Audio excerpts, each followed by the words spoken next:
Assalamualaikum warahmatullahi wabarakatuh. Salam sejahtera, Om Swastiastu, Shalom, Namo Buddhaya, Salam Kebajikan. Selamat pagi Bapak dan Ibu sekalian. Selamat datang pada acara seminar dan webinar mengenai bimbingan teknis SIMBG untuk perizinan PBG dan SLF.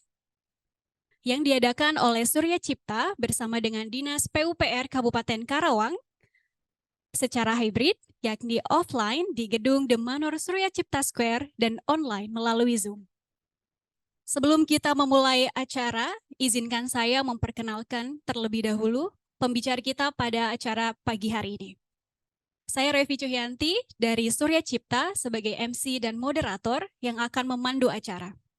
Yang terhormat Bapak Roland Bagaskara, selaku pengawas bangunan dan gedung PUPR Kabupaten Karawang, dan yang terhormat Bapak dan Ibu peserta seminar yang hadir secara offline dan online. Tema dari webinar kita pada pagi hari ini adalah bimbingan teknis SIMBG untuk perizinan PBG dan SLF.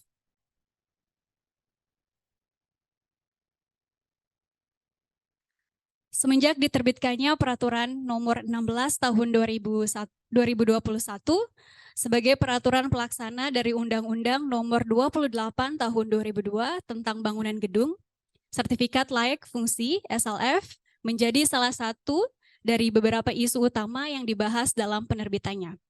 Salah satu isu yang paling familiar bagi kita adalah perubahan izin mendirikan bangunan IMB menjadi persetujuan bangunan gedung PBG, yang mana proses pengajuannya saat ini dilakukan secara online melalui sistem informasi manajemen bangunan gedung SIMBG.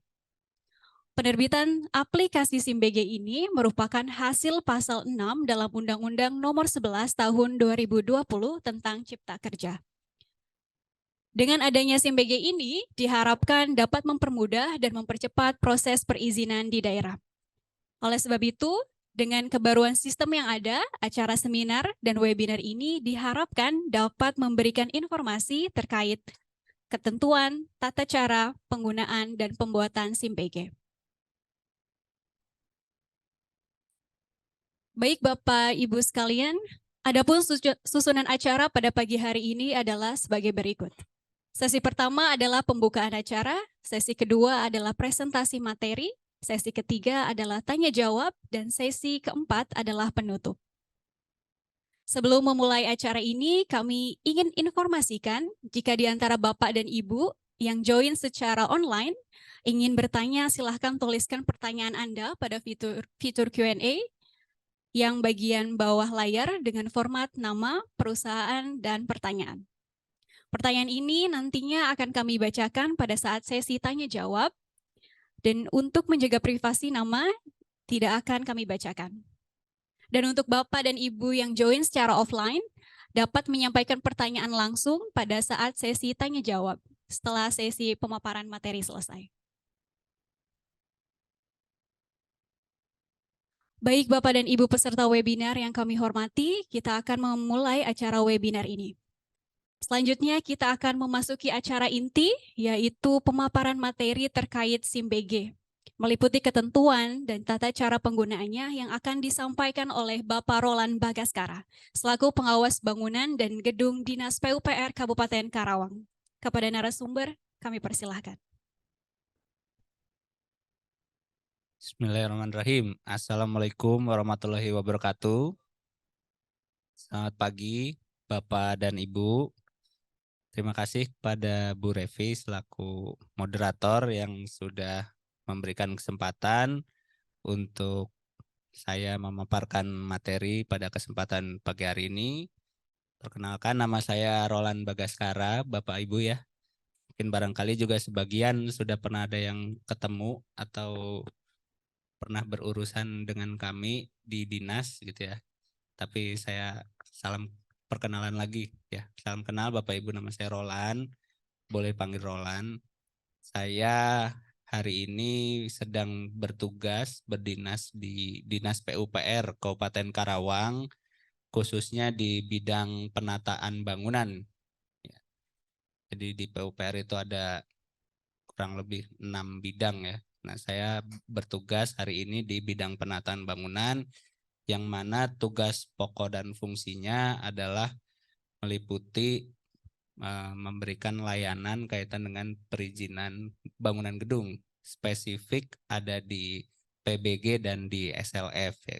Jadi kalau Bapak Ibu hari ini punya urusan untuk mengurus PBG maupun mengurus SLF, nah mungkin nanti ke depan akan banyak bersinggungan dengan bidang kami Pak di PUPR, di penataan bangunan. Ya kurang lebih itu perkenalan singkat saja, nanti sambil mengalir ya, sambil berjalan saja. Saya coba untuk paparkan materi tentang SIMBG ya. Tadi sudah disinggung oleh moderator Bu Revi ya mengenai SIMBG. Jadi sejak ditetapkannya Undang-Undang tentang Cipta Kerja nih Bapak Ibu ya, itu pemerintah pusat sekarang sedang gencar untuk eh, membuat aturan-aturan atau produk hukum yang menjadi turunan dari Undang-Undang Cipta Kerja tersebut. Nah, maka lahirlah PP 16 tahun 2021 tentang aturan pelaksanaan Undang-Undang Nomor 28 tahun 2002 tentang bangunan gedung. Jadi bisa dibilang hari ini Indonesia punya building code ya. Jadi aturan buku kamus pintarnya bangunan gedung itu ada di PP 16 tahun 2021.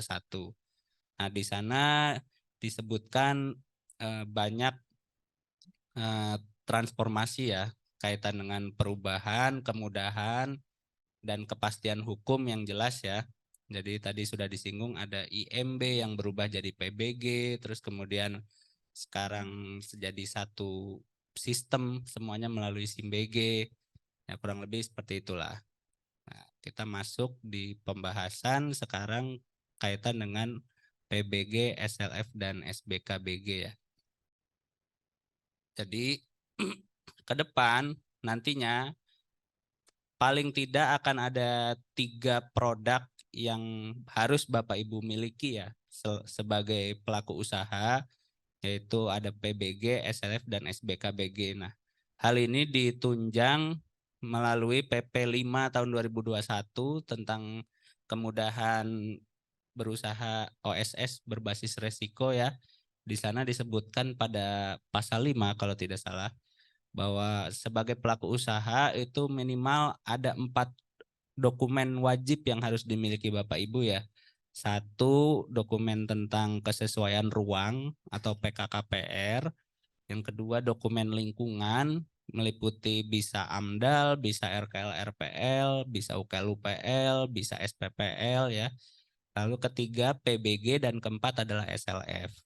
Jadi PBG dan SLF ini sifatnya wajib ya Bapak Ibu kalau Bapak Ibu mau melakukan usaha di negara kita, di negara Indonesia.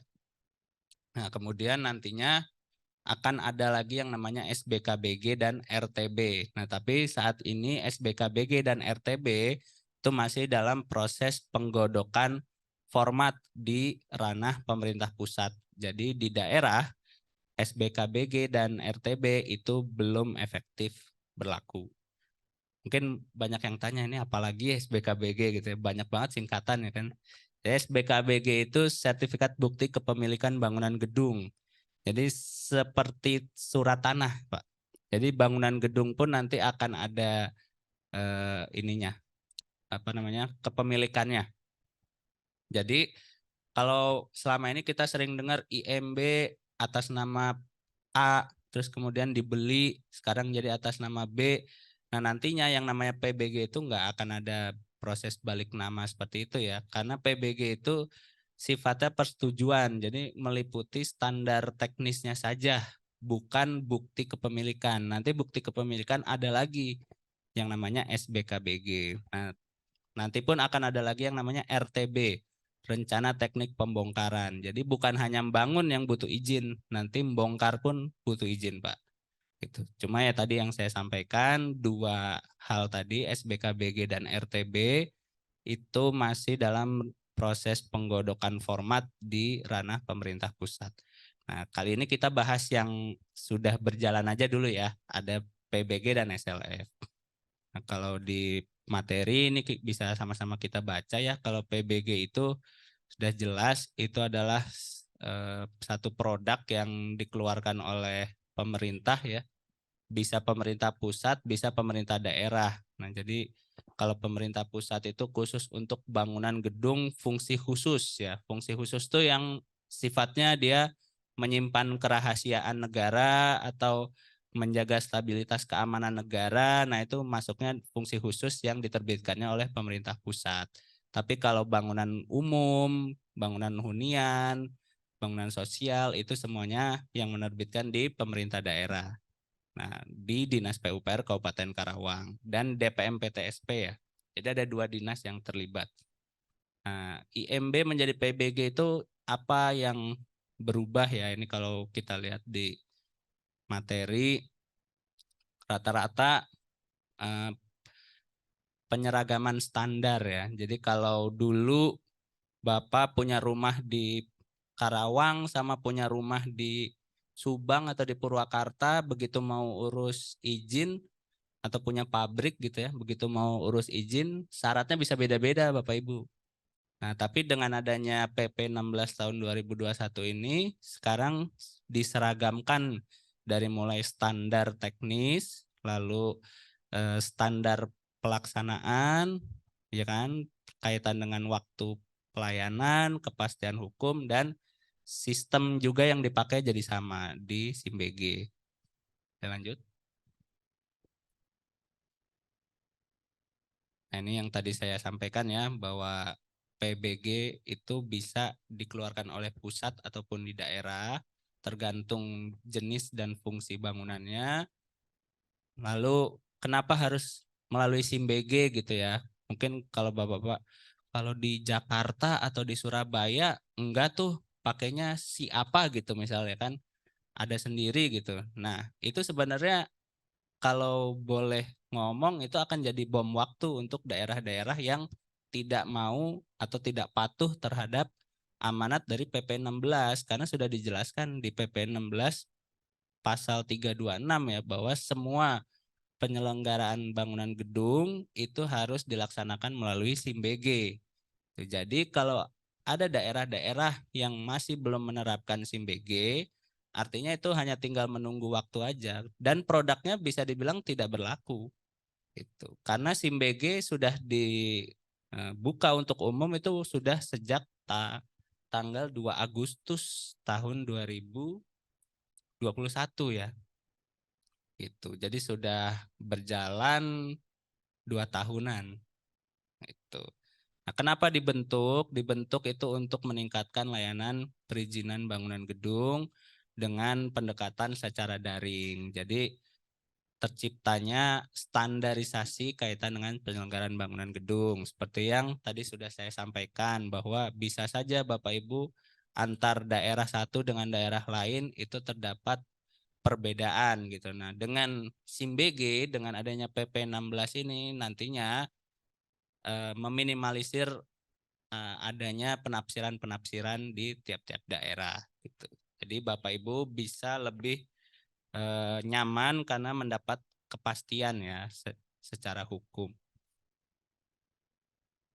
Lalu apa manfaatnya? Ini manfaatnya bisa kita baca sendiri ya. Bahwa kalau dari sisi point of view pemohon itu bisa memohonkan dari mana saja ya karena online. Bapak Ibu tinggal buka laptop atau buka handphone itu sudah bisa. Terus kemudian adanya transparansi proses karena di sana bisa kelihatan status permohonan Bapak Ibu sudah sampai di mana, sudah berapa lama itu kelihatan di situ.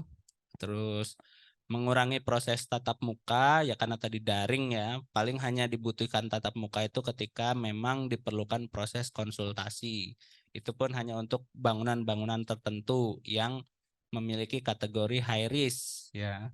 Tapi kalau tidak high risk ya dirasa tidak perlu tatap muka ya tidak perlu dipanggil atau diundang untuk melakukan konsultasi. Tuh. Nah, kalau untuk masyarakat ini kadang-kadang juga kita di dinas sering ditanya ya, Pak bangunan ini udah PBG-nya udah ada atau belum? Bangunan ini udah ada PBG-nya atau belum gitu kan? Kalau kita di dinas tuh sering dapat pertanyaan kayak gitu. Makanya dengan ada SIM BG ini juga bisa bermanfaat sebagai pusat data ya, menyimpan data. Jadi kita bisa cek secara real apakah bangunan yang ditanya itu sudah ada izinnya atau belum. Gitu. Nah, karena dokumennya nggak akan pernah dihapus gitu. Jadi begitu masuk ke database server tersimpan sebagai data. Kalau dari point of view Pemda ya yang jelas tadi ya bisa diproses dari mana aja. Bahkan saya sambil ngisi seminar gini teman saya sebelah masih bisa ngerjain penugasan gitu. Jadi bisa dikerjain di mana aja, waktu pelayanannya juga ada, datanya juga lengkap gitu. Jadi insya Allah Pak, SIM BG ini banyak manfaatnya buat kita nantinya. Gitu. Nah, lalu apa aja yang ada di SIM BG? SIM BG itu tadi ya, Bapak bisa ngurus PBG, bisa ngurus SLF, nantinya Bapak juga bakal bisa ngurus SBKBG, bisa ngurus RTB, sama nanti pendataan ya. Nah, untuk sekarang baru PBG dan SLF sama pendataan yang bisa diakses dari SIM BG. Untuk SBKBG dan RTB belum bisa. Oke, ini sebelum saya jelaskan untuk yang bangunan ini ya, bangunan kepentingan umum, saya jelasin dulu untuk yang rumah tinggal. Kenapa? Karena semua manusia pasti butuh tempat untuk tinggal ya Pak ya. Nah, sedangkan rumah tinggal itu juga perlu yang namanya PBG. Jadi Bapak Ibu harus pulang dari sini harus mulai tanya nih, rumah saya sebenarnya udah punya PBG belum ya gitu. Karena apa? Karena dengan adanya PBG itu bisa ya banyak manfaatnya apa ya, memberikan kepastian hukum akan aset yang Bapak miliki ya kan, juga sebagai bentuk perlindungan pemerintah ya, perlindungan terhadap aset yang Bapak miliki dan kemudian juga satu saat bisa meningkatkan nilai jual Pak terhadap bangunan Bapak dan Ibu. Tentunya Bapak kalau hari ini ke bank gitu ya, eh, dengan cuma punya sertifikat tanah sama punya IMB atau punya PBG akan beda Pak nilainya. Jadi itu beberapa keuntungan yang bisa Bapak dapatkan ketika Bapak memiliki IMB atau PBG atau bahkan SLF Pak. Nah ini untuk alurnya ya, saya kurang jelas nih. Cuma nanti bisa dibaca aja lah ya. Ini secara alur intinya proses itu dibagi ada proses di pemohon tadi input data atau upload ya melalui SIM BG. Lalu ada proses di Pemda gitu ya, proses verifikasi, terus kemudian proses itu balik lagi ke pemohon. Untuk apa? Untuk bayar retribusi, Pak. Jadi PBG itu ada retribusinya. Untuk bayar retribusi, setelah Bapak dan Ibu bayar retribusinya, nanti prosesnya ada di Dinas Perizinan. Kalau tadi verifikasinya ada di Dinas Teknis, jelasnya di Dinas PUPR di bidang penataan bangunan. Nah, nanti untuk pelayanan setelah penagihan retribusi itu adanya di Dinas Penanaman Modal atau Dinas Perizinan atau DPM PTSP. Nah, nanti produknya terbit di DPM PTSP. Apakah Bapak harus ke DPM PTSP? Enggak, Pak. Jadi SIM BG sekarang sudah menyiapkan fitur cetak mandiri. Jadi PBG itu tidak lagi diambil di kantor dinas ya. Jadi Bapak tinggal cukup download aja. Sama seperti NIB Pak. Download, Bapak save, Bapak simpan gitu. Kalaupun Bapak minta ke Pemda, mungkin Pemda pun akan printnya cuma pakai print HVS saja gitu. Sudah tidak ada lagi tanda tangan basah, stempel, udah nggak ada Pak. Semuanya pakai barcode digital gitu. Lanjut. Ini kurang lebih untuk persyaratan-persyaratan ya. Ini nanti yang apa aja yang harus diisi ya dari PBG untuk rumah tinggal tuh ada NIB. NIB ini kalau bentuknya badan usaha ya, biasanya developer gitu. Terus kemudian nama pemilik, lokasi, kabupaten, kecamatan. Nah, ini bisa dilihat lah. Ini tinggal diisi nanti. Nah ini ya.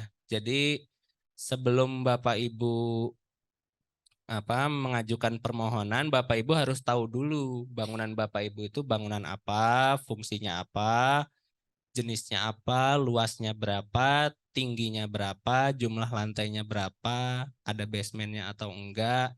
Nah, karena itu Bapak Ibu harus input ya.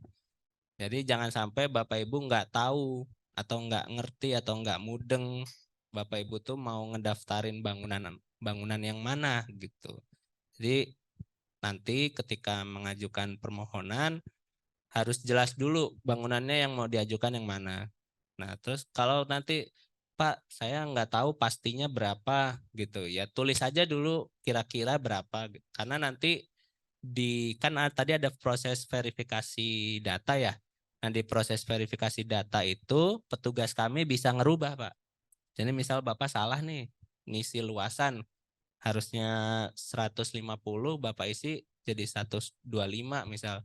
Nah, itu nanti bisa terkoreksi gitu. Jadi tenang aja, nggak usah takut untuk salah nginput. Karena nanti bisa dikoreksi sama petugas kita. Tapi Bapak harus tahu bangunan yang mau diajukan apa, luas berapa, tinggi berapa, jumlah lantainya berapa, fungsinya apa. Nah, ini untuk untuk persyaratannya ya. Jadi sebenarnya untuk rumah tinggal itu asal sertifikatnya tidak eh, sertifikat tanahnya tidak lahan sawah, itu hampir semua tempat boleh dibangun rumah, Pak. Asal tadi ya tanah darat gitu ya, bentuknya sudah tanah darat, bukan sawah loh ya. Nah, kenapa? Karena per tahun 2022 itu ada aturan tentang lahan sawah dilindungi, LSD ya. Itu aturan yang ditetapkan oleh Kementerian ATR BPN pusat ya. Jadi ada lahan-lahan sawah yang memang tidak boleh dialihfungsikan meskipun itu untuk rumah. Untuk rumah aja nggak boleh, apalagi untuk usaha, misalnya untuk pabrik atau untuk gudang gitu ya. Nah, jadi khusus untuk sertifikat tanah yang masih terdaftar sebagai lahan sawah, Bapak Ibu harus mengurus yang namanya KRK. Ngurusnya di mana? Ngurusnya di PUPR sama, tapi beda bidang. Ada bidang penataan ruang. Tapi selama Bapak Ibu sertifikat tanahnya, kita masih bahas rumah ya. Selama sertifikat tanahnya sudah tanah darat, Bapak Ibu tidak perlu melampirkan KRK. Terus perjanjian tanah ini simple, tapi kadang-kadang ini mayor juga ya. Kadang-kadang karena namanya sertifikat tanah itu sensitif ya Pak ya, kepemilikannya. Kadang kakak sama adik aja bisa berbeda. Data penyedia jasa perencana ini untuk bangunan-bangunan yang masuk kategori tidak sederhana. Jadi ya, kalau Bapak Ibu punya rumah yang luasnya masih di bawah 500 meter persegi, terus kemudian jumlah lantainya juga masih di bawah 2 lantai, itu nggak perlu pakai perencana. Kasarannya mah ya mandor aja bisa gitu. Orang nggak sekolah aja bisa bikin rumah gitu. Tapi kalau Bapak Ibu rumahnya udah 3 lantai, udah luasnya udah di atas 500 meter persegi, nah Bapak Ibu harus pakai jasa arsitek berlisensi dari IAI ya, Ikatan Arsitektur Indonesia. Nah, itu nanti datanya dilampirkan. Terus kemudian gambar batas tanah tadi ya ada ya di sertifikat tanah. Penyelidikan tanah ini untuk bangunan yang tidak sederhana aja. Seperti tadi contohnya bangunan 3 lantai gitu ya. Itu kan secara struktur harus ditinjau gitu. Lanjut. Terus gambar ini yang perlu disiapkan ya, gambar. Jadi mau rumah tinggal, mau pabrik, mau gudang, itu gambar harus ada. Jangan sampai saya cuma punya foto, Pak. Nah, tuh Bapak harus siapkan gambar dulu. Karena apa? Karena yang diperiksa ya verifikasi teknis. bagaimana petugas kami bisa meriksa verifikasi teknis kalau yang dilampirkan hanya foto? Tugas kami kan juga perlu tahu pondasi apa yang dipakai, besi berapa yang digunakan, ya kan? Mutu beton berapa yang digunakan. Nah, itu kan petugas kami juga perlu tahu itu gitu, Pak. Nah, untuk dokumen-dokumennya apa saja yang harus dilengkapi nih, ada arsitektur, ada struktur ya, gambar-gambar, terus perhitungan struktur ini untuk hal-hal bangunan gedung lebih dari 2 lantai ya, 3 lantai ke atas gitu. Lanjut, ada data-data gambar mekanikal elektrikal ya, seperti layout jaringan listrik, lampunya di mana aja, terus kemudian sistem sanitasinya, jarak antara speed tank dengan bor, sumur bor itu berapa meter. Nah, itu nanti ada di sini, Pak. Bapak harus upload data-data itu. Lanjut. Ini untuk yang tidak sederhana ya, prinsipnya sama sih antara yang sederhana dengan tidak sederhana. Bedanya yang tidak sederhana harus menggunakan perencana konstruksi tadi ya, atau badan usaha atau perorangan yang memiliki sertifikat. Dan untuk yang tidak sederhana wajib melampirkan perhitungan struktur ya. Seperti contohnya tadi di atas 2 lantai bangunannya, terus kemudian hasil penyelidikan tanah gitu ya, hasil sondir atau hasil apa namanya, tes tanah, uji tanah lah ya. Lanjut, lanjut ini sama aja. Terus, terus. Nah, sekarang untuk yang bangunan umum ya. Nah, ini mungkin yang lebih relate ya, karena Bapak Ibu kan kerja di perusahaan gitu, kemudian sama pimpinan diminta untuk mengurus legalitas bangunan gedung milik perusahaan masing-masing. Nah, ini kita bahas ya. Nah, secara alur sebenarnya sama aja, hanya pada saat proses verifikasi di yang kuning itu ya, di proses verifikasi dinas teknis itu ada yang namanya konsultasi. Nah, konsultasi itu apa sih? Konsultasi itu adalah sebuah tahapan proses di mana pemohon akan bertemu dengan TPA. TPA itu tim profesi ahli. Nah, TPA itu adalah orang-orang profesional yang memang direkrut oleh dinas, dibayar dan digaji oleh dinas untuk memberikan pertimbangan teknis, Bapak Ibu. Jadi yang memberikan pertimbangan teknis bangunan Bapak Ibu itu boleh diterbitkan PBG-nya atau tidak, bukan saya, bukan PNS, karena PNS tidak punya sertifikasi untuk menerbitkan itu. Yang berhak untuk memberikan pertimbangan teknis adalah tim profesi ahli, yang mana mereka adalah mitra dari kami yang kami rekrut untuk tadi menilai, terus memberikan pertimbangan. Nah, di mana proses itu? Prosesnya ada pada tahapan konsultasi. Jadi nanti Bapak Ibu berikut dengan perencananya Bapak Ibu nih, konsultan perencananya akan duduk satu meja gitu ya, lalu membahas dan nanti TPA kami akan membuatkan sebuah berita acara yang mana berita acara itu disampaikan kepada kami selaku sekretariat. Jadi sifatnya kami itu hanya sekretariat. Kami itu hanya boleh periksa untuk bangunan rumah tinggal dengan ketentuan batasan maksimal 2 lantai dan luasan 90 meter persegi. Itu ada tertuang dalam PP-nya. Selain itu, semua harus berdasarkan pertimbangan teknis dari TPA. Hanya saja ada yang perlu dilakukan konsultasi, ada yang tidak perlu dilakukan konsultasi. Karena akan repot, Pak. Sekarang kalau hanya bangunan ruko 2 lantai gitu ya, harus undang konsultasi repot, Pak. Mana rukonya jauh, misal di Batu Jaya sana misalnya kan harus datang ke kantor atau ke MPP. Biasanya kita di MPP ya, Bapak Ibu udah pada tahu kan ya, kita punya MPP, Mall Pelayanan Publik, ada di Mall Teknomat. Nanti main-main lah, di situ ada banyak layanan gitu. Termasuk salah satunya untuk perizinan bangunan gedung. Tuh. Nah itu repot. Makanya kami batasi hanya untuk bangunan-bangunan tertentu yang kami anggap bangunannya adalah high risk. Gitu. Nah, akan ada proses konsultasi nanti. Nah setelah itu prosesnya sama. Bapak Ibu harus bayar retribusi, terus kemudian retribusinya nanti divalidasi oleh Dinas Perizinan di DPMP TSP, terus kemudian nanti terbitnya di sana. Gitu. Lanjut. Ini untuk isian ya, isian sama aja sih Pak. NIB, terus kemudian nama pemilik, lokasi, nomor handphone yang bisa dihubungi, alamat email, nomor identitas pemohon. Ini sama, mau rumah, mau badan usaha sama. Ini juga sama isiannya, harus tahu dulu bangunannya apa bangunannya gedung, apa gudang, apa pabrik, atau toko, atau apapun lah. Ini harus tahu dulu Bapak Ibu apa yang mau diajukan.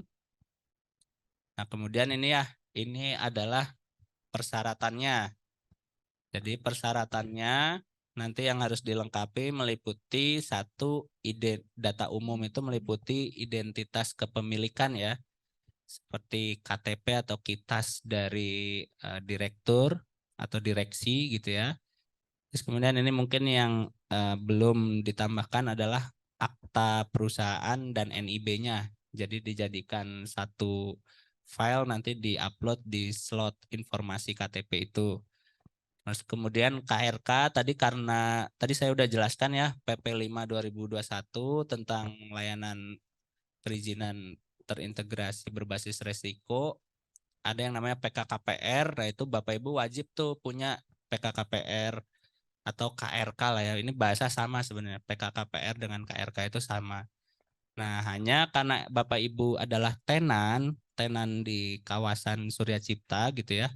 Nah, Bapak Ibu perlu meminta persetujuan eh, kawasan ya, pengelola kawasan dalam hal site plan. Jadi KRK ini nanti boleh diisi dengan site plan yang disahkan oleh pengelola kawasan. Kenapa harus kawasan? Karena kawasan adalah perpanjangan tangan dari pemerintah gitu. Jadi Bapak Ibu nggak perlu datang ke pemerintah. Kenapa? Karena Bapak Ibu membangun bangunan yang fungsinya memang sudah dari awal direncanakan untuk itu. Jadi Bapak Ibu kan tenan di Surya Cipta. Ya Surya Cipta itu di awal sudah datang ke pemerintah minta izin untuk membuat sebuah kawasan industri. Nah, Bapak Ibu akan bangun sebuah bangunan industri yang memang peruntukannya untuk industri gitu. Jadi Bapak Ibu nggak perlu datang ke pemerintah, ada pengelola kawasan sebagai perpanjangan tangan kami yang tugasnya untuk menjaga estetika, intensitas ruang, dan lain sebagainya. Jadi Bapak Ibu nanti butuh approval dari pengelola kawasan kaitan dengan site plan ya. Nanti di-upload di KRK itu. Lalu surat perjanjian pemanfaatan tanah ini dalam hal pemilik tanah bukan pemilik bangunan gedung ya. Karena mungkin Bapak Ibu sewa misalnya atau apa sifatnya pinjam pakai atau apa gitu. Nah, terus kemudian ada KKOP. Nah, KKOP ini hanya untuk bangunan-bangunan dengan ketinggian tertentu ya. Jadi perlu syarat KKOP dari bisa dari Lanut terdekat berarti di Subang ya, Lanut Surya Dharma atau ke Otban, kantor otoritas bandara. Wilayahnya saya lupa wilayah berapa, wilayah 1 kalau nggak salah, meliputi Jawa Barat dan sekitarnya. Nah itu tapi hanya untuk bangunan-bangunan tinggi ya. Misal Bapak Ibu di pabriknya punya tower misal, tower telekomunikasi. Nah itu perlu ada PBG-nya, perlu dapat rekomendasi KKOP. Tapi kalau bangunan selain bangunan-bangunan tinggi tadi ya nggak perlu. Itu hanya bila dibutuhkan aja. Nah ini tadi masih ada nggak ya? Dokumen lingkungan ya. Dokumen lingkungan ini karena Bapak Ibu tenan, jadi Bapak Ibu sekarang itu urusnya yang namanya RKL RPL rinci ya. RKL RPL rinci nanti diupload, itu juga sama ngurusnya melalui pengelola kawasan gitu ya. Terus kemudian jasa perencana konstruksi ini juga sama, hanya untuk bangunan-bangunan yang tidak sederhana. Terus SKUB. Nah, SKUB ini sebenarnya kalau untuk di wilayah tenan kawasan sih nggak perlu. Ini perlunya untuk bangunan umum di luar ya. Contohnya ada apa yayasan gitu mau membangun rumah ibadah gitu. Nah, ini harus butuh yang namanya SKUB. Ini bisa didapat dari Depak ya, kantor Departemen Agama. Terus kemudian ini data teknis tanah tadi ya, untuk penyelidikan tanah untuk bangunan-bangunan tertentu saja. Terus data arsitektur ini juga sama, gambar-gambar arsitektur. Lanjut. Gambar-gambar struktur, perhitungan struktur, ini untuk hanya bangunan-bangunan tertentu. Terus kemudian gambar mekanikal elektrikal, ini juga hanya apa tergantung ya, itu ada gambar transportasi vertikal atau horizontal, itu khusus untuk bangunan-bangunan yang misalnya punya lift misal. Kalau nggak ada lift ya nggak usah. Gitu. Lanjut. Dan lain-lain gitu ya, yang bisa dilihat sendiri di persyaratan ini. Lanjut. Oke. Kira-kira itu untuk PBG ya. Nah, sekarang kita masuk ke materi SLF nih Bapak Ibu ya. Jadi SLF itu kepanjangan dari sertifikat layak fungsi. Nah, kapan ngurus SLF? Kalau bangunannya udah jadi. Gitu. Saya mau bangun Pak gedung 8 lantai misal. Sambil ngurus PBG bisa nggak Pak ngurus SLF? Jawabannya nggak bisa, karena bangunannya belum ada Pak. SLF itu bisa diurus ketika bangunannya sudah jadi, sudah berdiri. Tuh. Jadi kalau kita breakdown ada 3 fase konstruksi ya. Jadi fase pertama itu prakonstruksi, meliputi ya PBG tadi, dan idealnya PBG itu diurus ketika bangunannya belum dibangun Pak. Gitu. Jangan ngurus PBG kalau bangunannya udah terbangun. Nah, ada fase setelahnya, fase konstruksi, yaitu fase pelaksanaan, dan setelahnya baru fase pasca konstruksi sebelum bangunan itu dimanfaatkan, ada yang namanya SLF.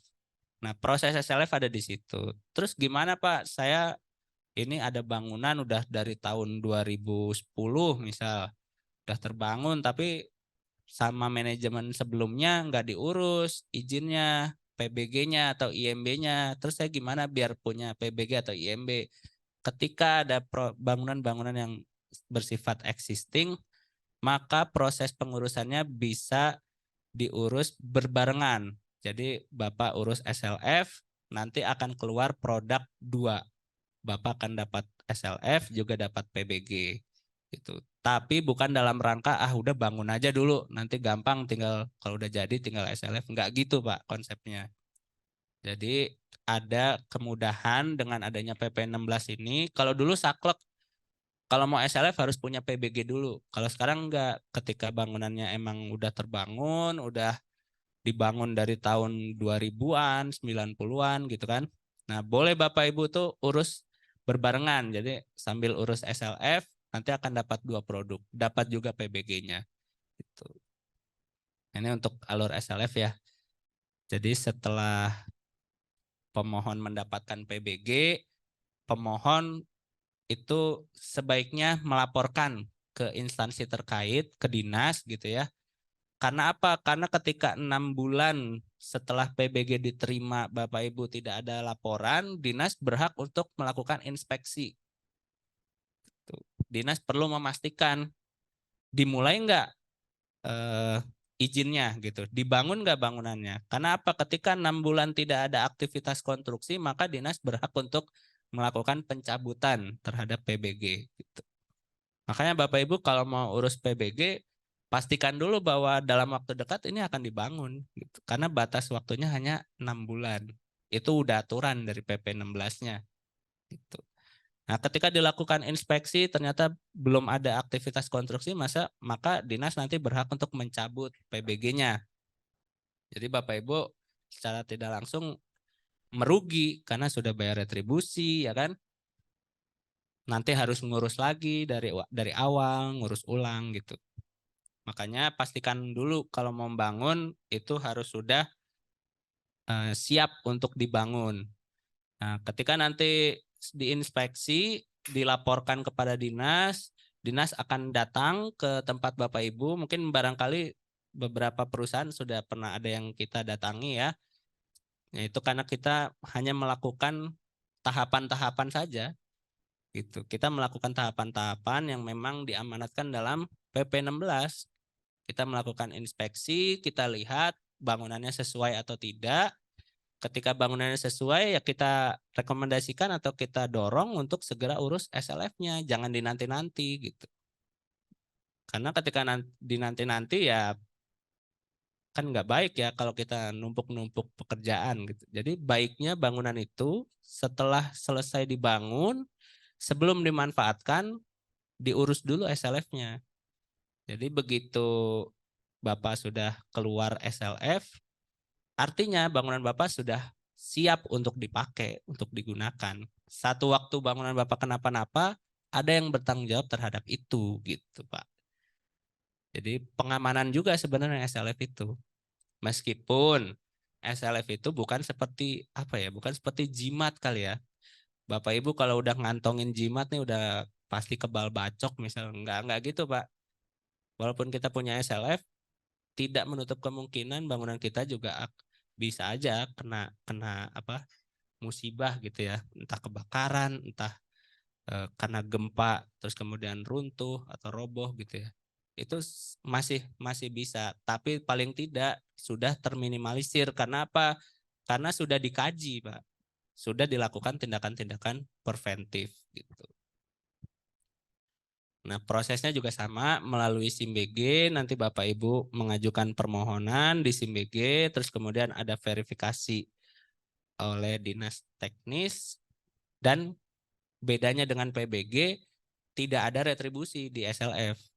Jadi ketika sudah diverifikasi oleh dinas dan dinyatakan dapat diterbitkan SLF-nya, ya sudah, tinggal divalidasi oleh kepala dinas dan SLF sudah bisa dinyatakan terbit dan berlaku untuk 5 tahun, Pak. Jadi SLF itu ada masa berlakunya, tidak seperti PBG ya. Kalau PBG kita ngurus sekali seumur hidup selama tidak ada perubahan teknis ya. Perubahan teknis itu meliputi apa aja? Meliputi perubahan luasan, perubahan fungsi, dan perubahan bentuk. Jadi kalau selama bangunan Bapak Ibu tidak tercapai kriteria-kriteria tadi, ya berarti PBG-nya masih berlaku. Mau IMB tahun 95 misal, selama bangunannya masih sama, luasannya sama, fungsinya sama, yaitu masih dinyatakan berlaku. Nah, kalau SLF enggak. SLF ada masa berlakunya. 5 tahun untuk bangunan umum, 20 tahun untuk bangunan rumah tinggal atau hunian. Gitu.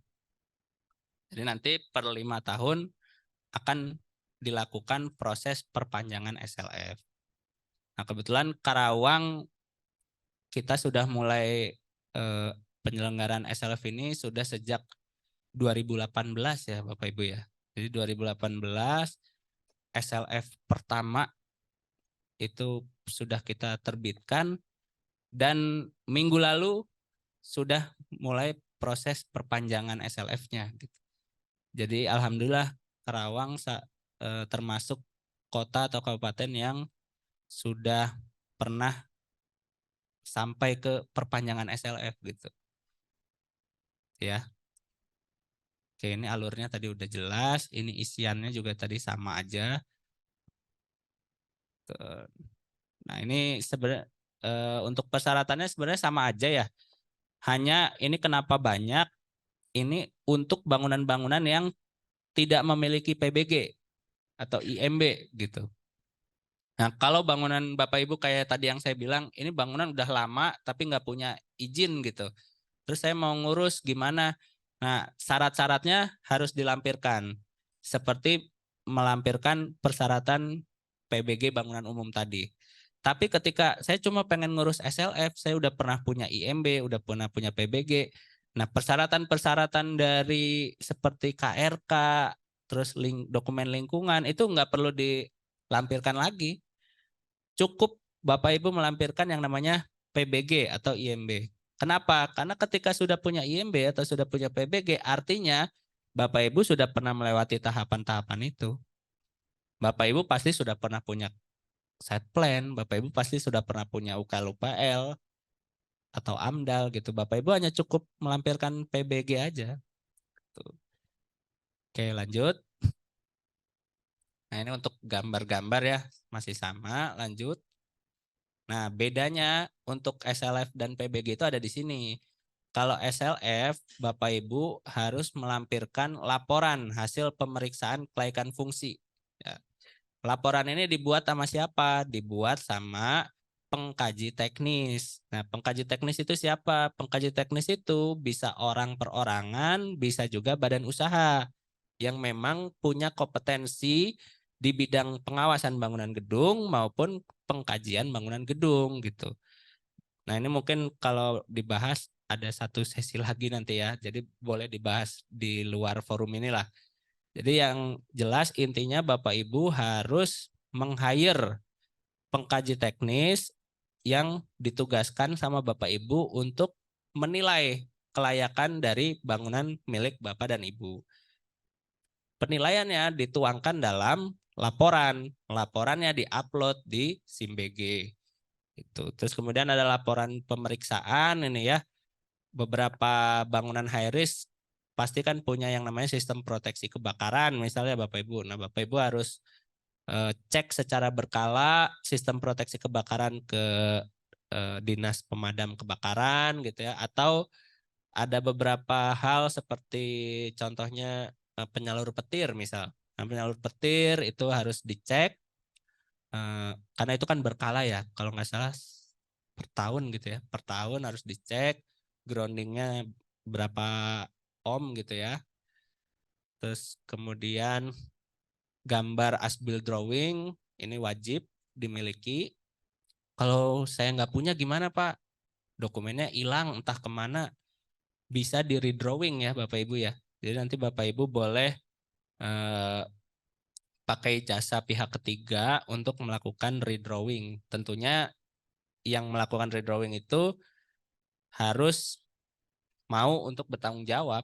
Karena kan nggak mungkin Bapak Ibu nggali dulu nih, dulu pakai pondasi apa ya, digali gitu, dilihat besinya. Nggak mungkin. Yang jelas bisa dilakukan dengan pendekatan-pendekatan justifikasi teknis. Gitu.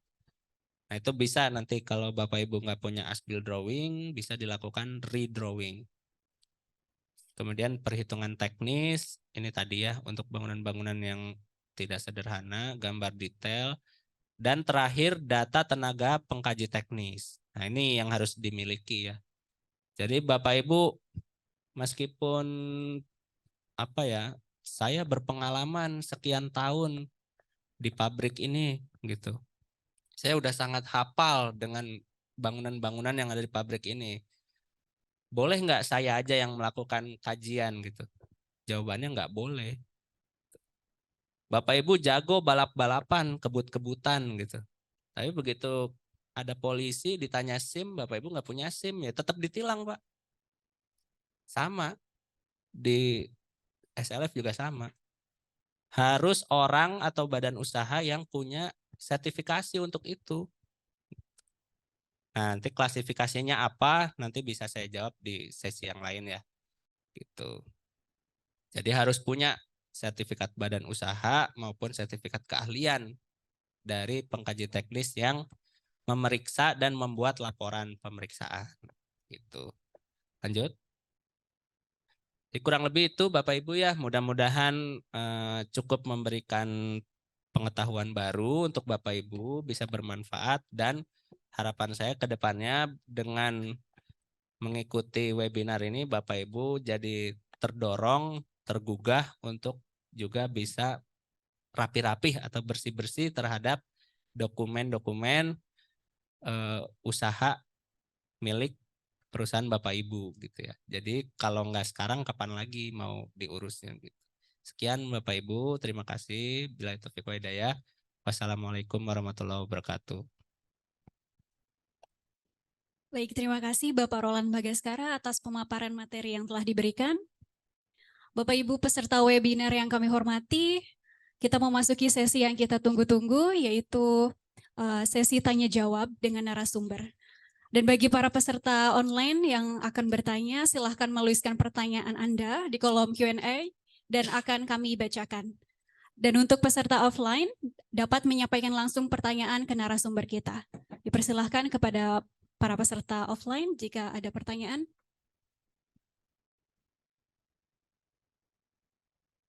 Assalamualaikum warahmatullahi wabarakatuh. Perkenalkan, nama saya Warso Adi Rahman dari PT Kiyokuni Teknologis. Dan sebelah saya Pak Gojali dari Boleh. Kiyokuni sebelah. Boleh ini lagi Pak, diulang lagi tadi namanya. Dengan Pak Warso Pak dari Kiyokuni. Warso Pak. Wasto. Warso. Pak Warso. Warso. Ya, Ya. Kiyokuni. Orang Sunda tapi nama Jawa. Namanya Jawa ya. Dari mana Pak? PT apa tadi? Kiyokuni Pak. Kiyokuni. Kiyokuni. K-I-Y-O-K-U-N-I. Kiyokuni. Teknologi. Baik Pak Warso, silakan. Iya Pak, mungkin agak banyak pertanyaan Pak, nggak apa-apa ya Pak ya. Pak, yang pertama kita ada bangunan lama gitu masih pakai apa namanya, bukan PBG ya, belum PBG. Apakah harus diganti ke PBG gitu kan? Masih IMB yang lamanya kita. Kemudian yang kedua, minta maaf kita punya gedung baru, tapi belum PBG. Juga SLF juga pasti akan belum gitu. Nah, kita sih sudah pasti akan ke arah sana dan sudah mulai.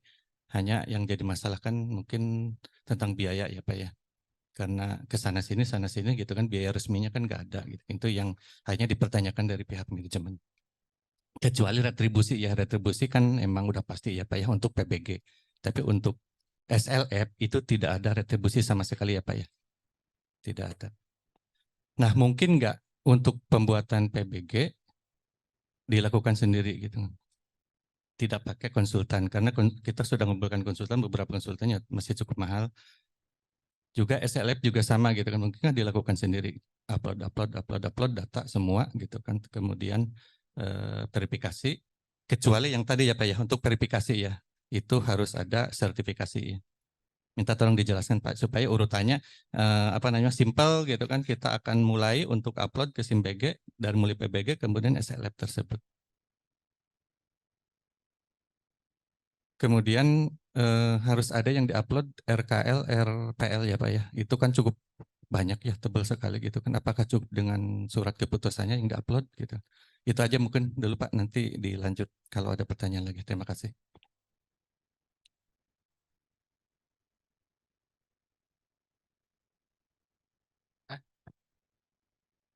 Langsung dijawab atau ada lagi? Satu pertanyaan atau ada berapa pertanyaan dulu Pak? Silakan. Sesi satu ini. Bebas. Oh, ada lagi mungkin 3 pertanyaan di sesi pertama ini.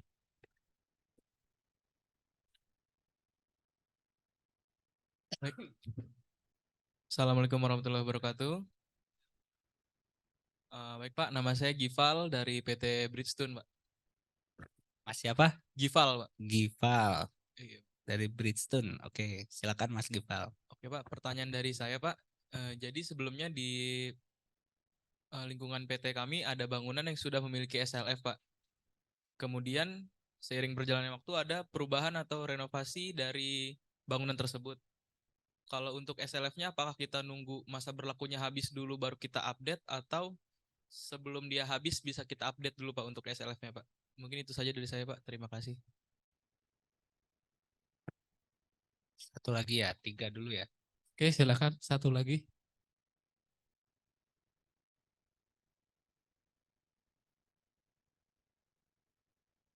Assalamualaikum warahmatullahi wabarakatuh. Waalaikumsalam. Nama saya Bambang dari PT Central Motor Wheel Indonesia. Pak Bambang. Iya, Ya, Bambang. Betul. silakan Pak Bambang. Izin bertanya, mungkin kurang lebih sama tadi dengan Pak Gifal ya. Jadi kita udah ada bangunan, sudah buat SLF, nah terus kita ekspansi nih Pak, perluasan. Kalau tadi mungkin renovasi, kita ekspansi. Nah, untuk pembuatan SLF-nya ini kapan? Sama pertanyaannya, apakah menunggu nanti pas habis atau bagaimana gitu? Atau cukup dengan SLF yang pertama, nggak perlu bikin SLF lagi misalkan, seperti itu. Kemudian berapa lama sih proses pembuatan PBG SLF ini dengan SIM BG sampai keluar dokumennya itu, Pak? Demikian mungkin, Pak. Terima kasih. Ya, baik, terima kasih Bapak Ibu peserta offline atas pertanyaannya. Kami persilahkan Bapak Roland Bagaskara untuk menjawab pertanyaan dari peserta offline. Ya, terima kasih ya Bapak-bapak. Nggak ada ibu yang nanya nih, hanya Bapak-bapak. Pak Warso, Mas Gifal, sama Pak Bambang ya. Saya jawab dari Pak Warso dulu. Dari Kyokuni. Ya, benar ya Pak Warso ya. Pak Warso ini sudah pernah punya IMB. Perlukah dikonversi menjadi PBG? Gitu, kurang lebih itu ya pertanyaannya. Jawabannya, kita harus sambil buka itu, buka SIM BG coba. Ini saya coba share screen ya. Jadi kalau kita buka SIM BG Pak, itu ada pengumuman ya di SIM BG itu. Ada pengumuman bahwa sambil di share screen. Share. Di logout dulu. Logout dulu. Logout. Nah, ini ya di paling bawah ya. Nomor 6 nih Pak. Ada pengumuman bahwa dalam hal Pemda itu menerbitkan IMB setelah tanggal 2 Agustus 2021 sampai dengan 21 Oktober 2021, maka IMB tersebut dapat dikonversi jadi PBG melalui tautan berikut. Konversi IMB menjadi PBG dapat dilakukan melalui akun Dinas Perizinan atau Dinas DPM PTSP. Jadi ini cukup menjawab untuk pertanyaan Pak Warso bahwa ketika Pak Warso punya IMB sebelum tanggal 2 Agustus, maka dinyatakan masih berlaku, Pak. Tidak perlu dikonversi. Yang boleh dikonversi hanya yang tanggal 2 sampai 22 Agustus sampai 21 Oktober. Tuh. Terus kalau saya punya Desember misal, gimana Desember 2021? Seharusnya seingat saya nggak ada, Pak. Karena kita pasti sudah melakukan cut off. Kita transisi, jadi sudah tidak ada izin yang kita terbitkan di luar tanggal ini gitu. Jadi setelah tanggal Oktober seharusnya sudah tidak lagi ada IMB karena kami sudah menerapkan PBG gitu. Jadi cukup menjawab ya untuk pertanyaan pertama. Lalu kemudian terima kasih nih Pak Warso atas pengakuan dosanya. Jadi punya bangunan, belum punya PBG, itu nanti akan diurus. Nah benar Pak, ini karena bangunan Bapak sudah existing, maka prosesnya nanti harus sambil ber-SLF Pak. Proses SLF. Jadi nanti Bapak dapat 2 produk, dapat SLF, dapat PBG juga. Nah, terus kemudian berapa biayanya? Gitu. Bisa nggak bikin sendiri atau urus sendiri gitu ya, kurang lebih ya pertanyaannya.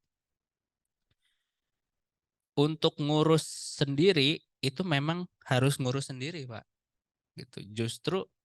Justru kalau ada gini ya, saya tuh kadang-kadang kedatangan beberapa tamu ngakunya konsultan perizinan gitu ya. Ini harus digarisbawahi. Terus terang itu seperti apa ya? Seperti mencoreng kami sendiri gitu. Karena kami selalu bilang bahwa izin itu mudah ya kan. Bapak bisa urus sendiri dari handphone, dari laptop gitu. Terus kenapa masih harus ada konsultan perizinan gitu. Jadi memang harusnya Bapak urus sendiri. Gitu, Bapak upload sendiri. Adapun kalau misalnya ternyata konsultan perencana ya. Jadi ada kalau bahasa konsultan jangan disamain semua konsultan sama, Pak. Konsultan tuh beda-beda. Ada konsultan tadi, konsultan perizinan ya kan. Ada lagi konsultan perencana, ada lagi konsultan pengkaji teknis. Nah, ini beda-beda. Mereka ini nggak sama, mereka beda-beda. Nah, kalau konsultan perencana ataupun konsultan pengkaji teknis memberikan layanan atau servis kepada Bapak, udah nanti Bapak kami bantu untuk proses uploadnya gitu misal. Yaitu kita anggap sebagai sebuah jasa aja, layanan jasa gitu.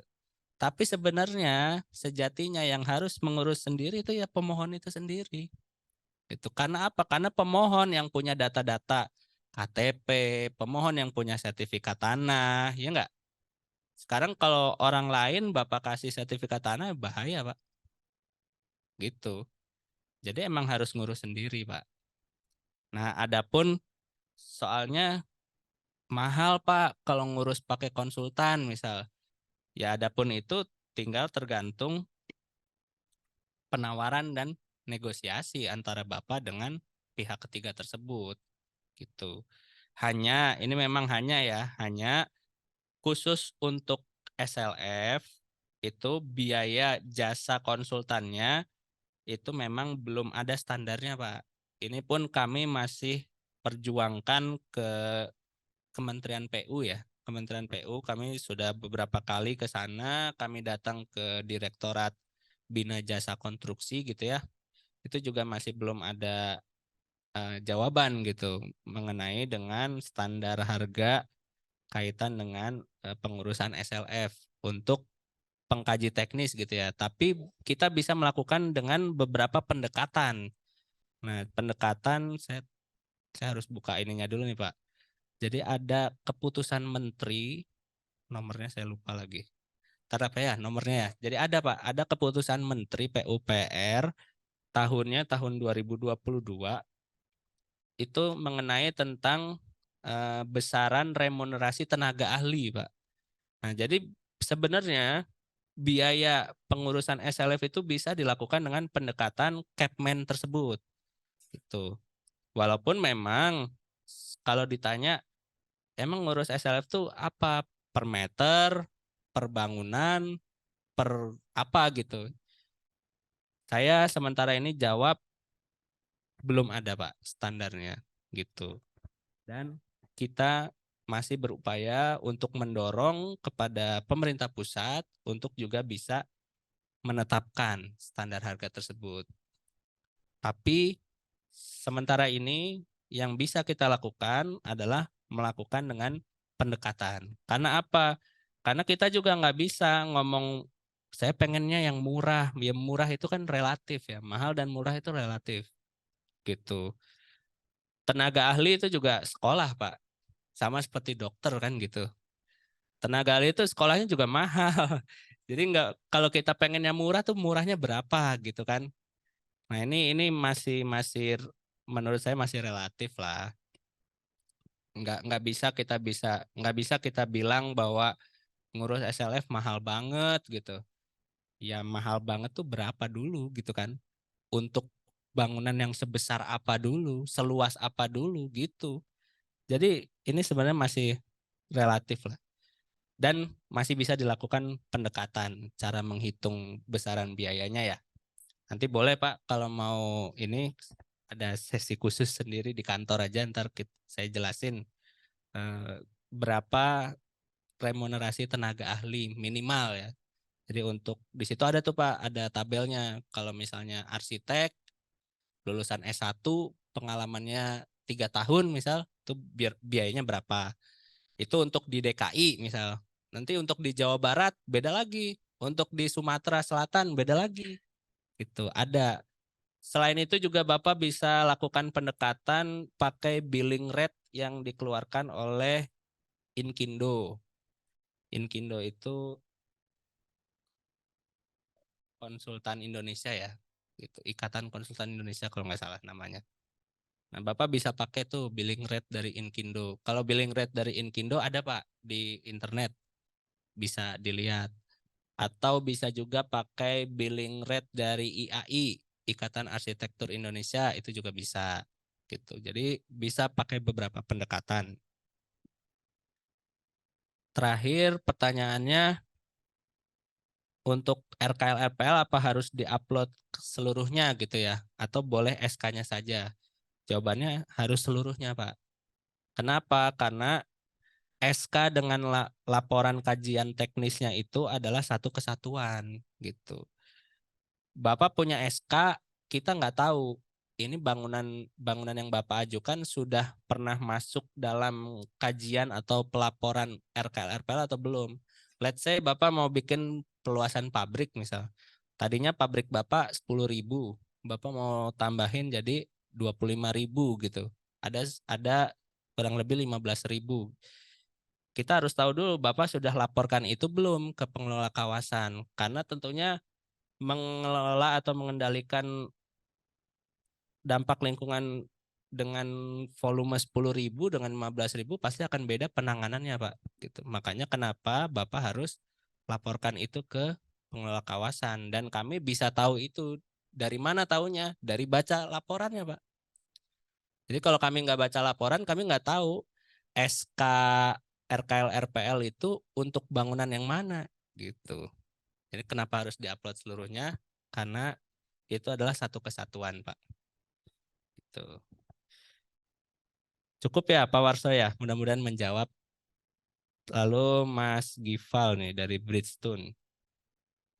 Ada bangunan sudah punya SLF, terus kemudian direnovasi ya. Itu perlu diajukan ulang atau tidak? Nah, nih tadi saya sebenarnya sempat menyinggung ketika bangunan Bapak dan Ibu tidak memenuhi kriteria perubahan luasan, perubahan bentuk, lalu kemudian perubahan fungsi, maka itu masih dinyatakan berlaku. Tidak perlu dilakukan perpanjangan atau perubahan. Nah, jadi perlu tahu dulu renov yang dimaksudnya renov apa. Kalau hanya mindahin WC dari kanan ke kiri yang nggak memenuhi kriteria itu kan berarti masih dibilang berlaku. Kecuali yang dimaksud renov itu perubahan bentuk. Misalnya tadinya persegi gitu.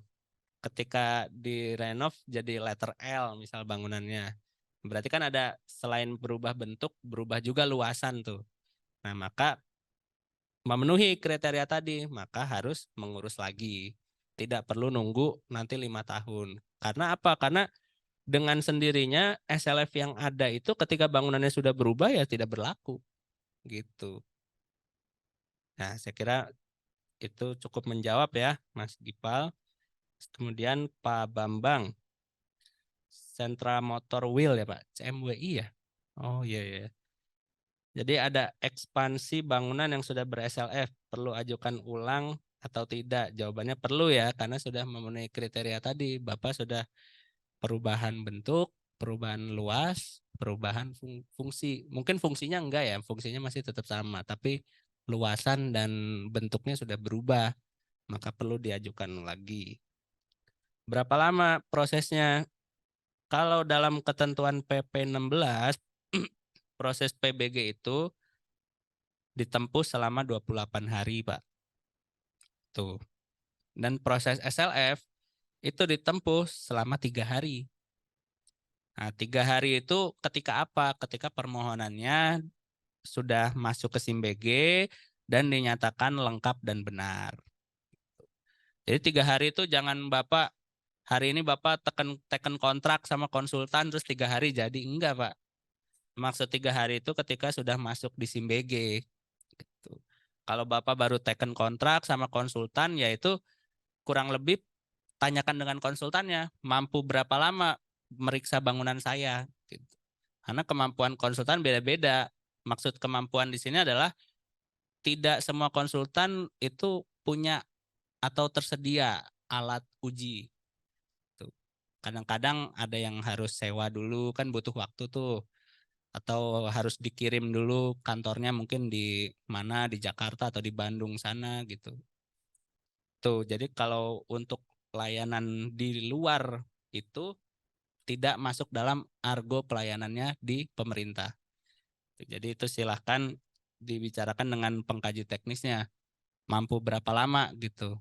Tapi ini sebagai pengetahuan aja, yang sudah biasanya proses pengurusan itu dilakukan rank waktunya antara 2 sampai 3 bulan, Pak. Gitu. Itu sudah meliputi tahapan survei atau verifikasi lapangan, pembuatan laporan, pengurusan di dinas sampai terbitnya gitu. Tuh, Pak Bambang, mudah-mudahan cukup membantu.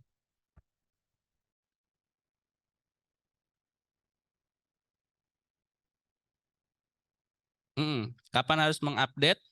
Ya ketika bangunannya sudah selesai dibangun, nggak perlu nunggu 5 tahun.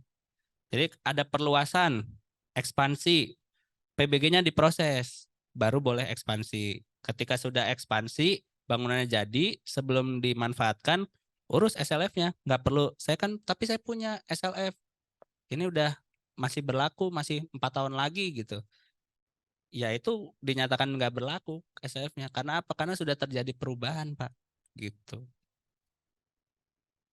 Nggak perlu nunggu 5 tahun. Bisa langsung diproses gitu, Pak. Cukup ya. Makasih. Dengan Pak siapa ini? Dari mana, Pak? Iya Pak, selamat berjumpa kembali Pak. Pernah ketemu ya? Iya Pak, di dinas Pak. Pantesan nggak asing, nggak familiar. Iya, dengan Ibu juga sama. Oh, sama ya.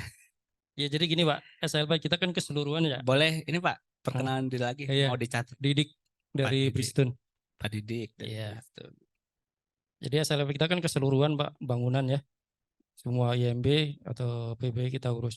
Nah ini ada ekspansi yang dimaksudkan Pak Kifal tadi.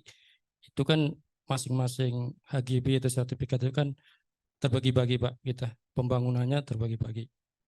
Tidak semua bangunan direnovasi, hanya beberapa PBG atau IMB yang direnovasi Pak. Apakah SLP itu keseluruhan diajukan kembali apa hanya cukup satu IMB saja Pak yang diajukan Pak? Terima kasih Pak. Ya, jadi menjawab langsung aja ya Pak Didik. Menjawab sebenarnya yang SLF itu yang diajukan adalah satu kesatuan sistem. Gitu. Nah, karena nggak mungkin nih sebenarnya tidak mungkin ada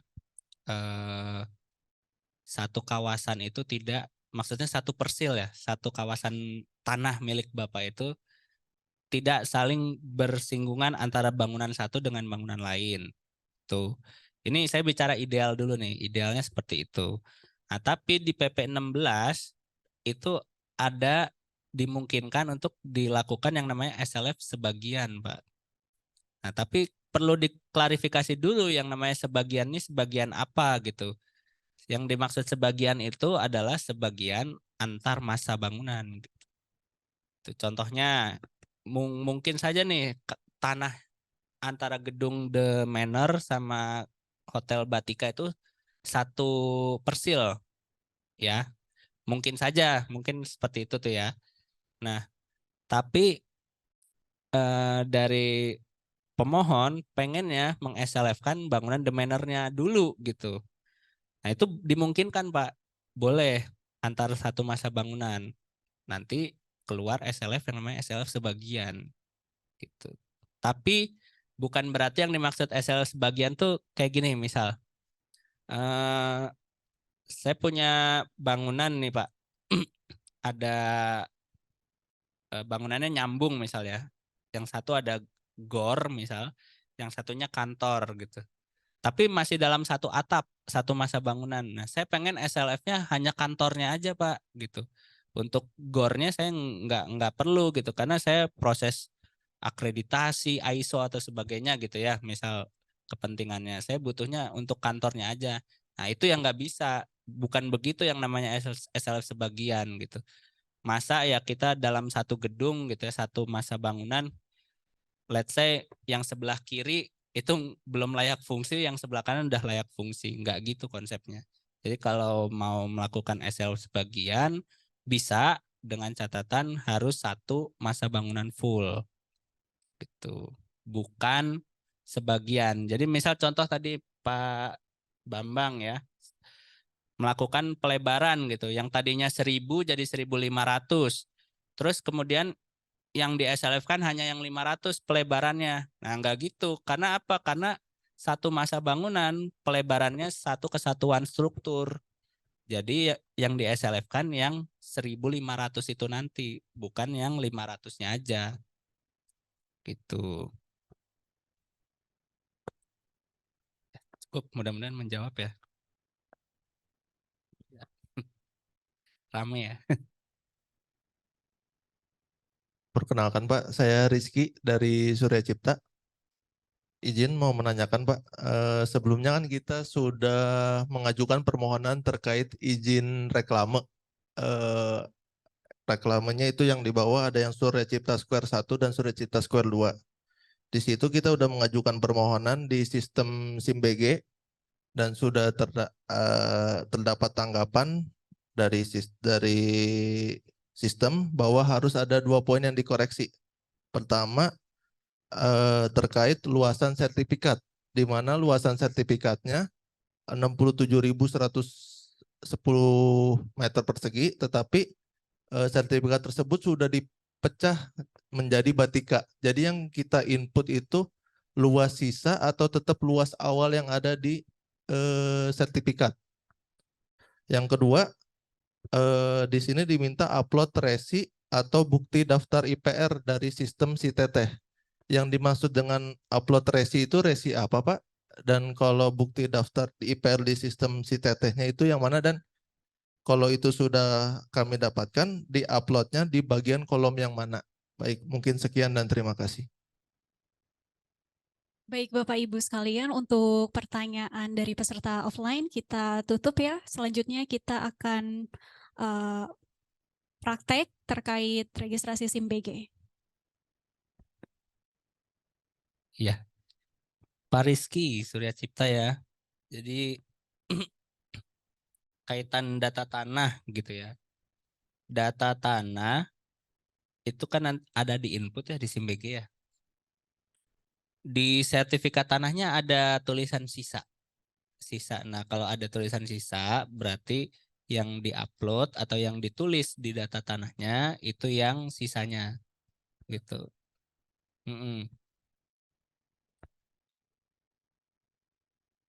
Oh gitu ya. Oke oke oke. Mungkin human error lah ya, petugas lah ya, bisa aja. Yang sisanya. Nanti Pak Rizky boleh sampaikan ke kita ya nomor registrasi berapa gitu. Jadi biar kita cek. Kebetulan kita ada database petugas yang periksa. Nanti coba kita klarifikasi ke petugas yang meriksa gitu Pak Rizky. Ya, itu terus kemudian IPR ya. Jadi mungkin 2 bulanan yang lalu ya, 2 bulanan yang lalu itu kami Pemda Karawang itu melakukan yang namanya koordinasi lintas sektoral. Jadi ada beberapa dinas yang apa namanya, yang rapat gitu ya. PUPR salah satu diantaranya, kemudian DPM PTSP, terus kemudian Satpol PP, Bapenda. Seingat saya itu kita melakukan koordinasi lintas sektoral untuk apa? Untuk melakukan penyelarasan sinkronisasi penyelenggaraan reklame. Jadi ternyata reklame itu ada beberapa hal yang harus ditempuh ya oleh pelaku usaha. Salah satunya adalah IPR atau izin penyelenggaraan reklame. Nah, IPR dengan PBG itu 2 hal yang berbeda. IPR, PBG gitu. Nah, kenapa kami minta urus IPR dari SITETEH? Dan ini 2 platform yang berbeda ya, antara SITETEH dengan SIMBG, itu pun 2 platform berbeda. Kenapa? Karena kami mau memastikan bahwa Bapak itu juga sedang mengurus IPR gitu. Karena yang sudah-sudah ketika orang sudah punya PBG, IPR-nya nggak diurus. Gitu.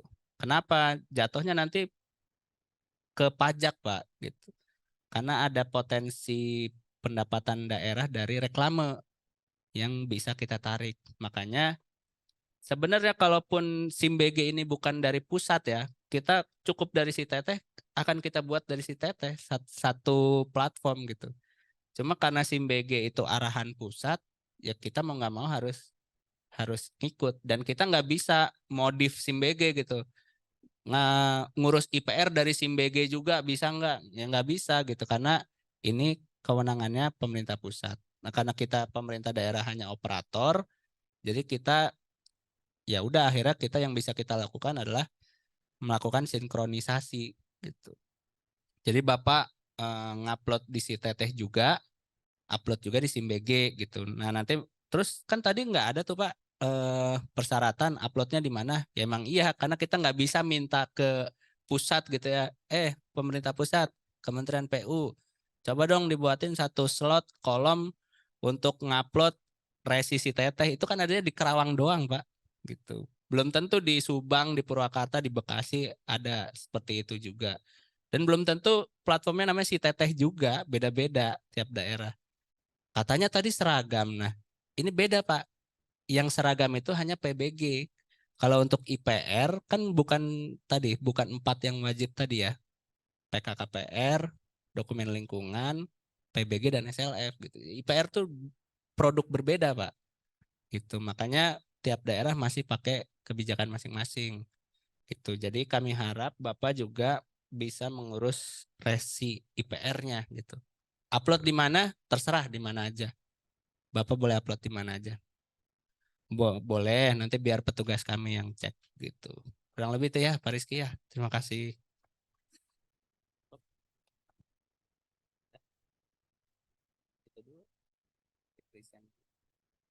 Baik, terima kasih kepada Bapak yang sudah mengajukan pertanyaan kepada narasumber. Selanjutnya kita akan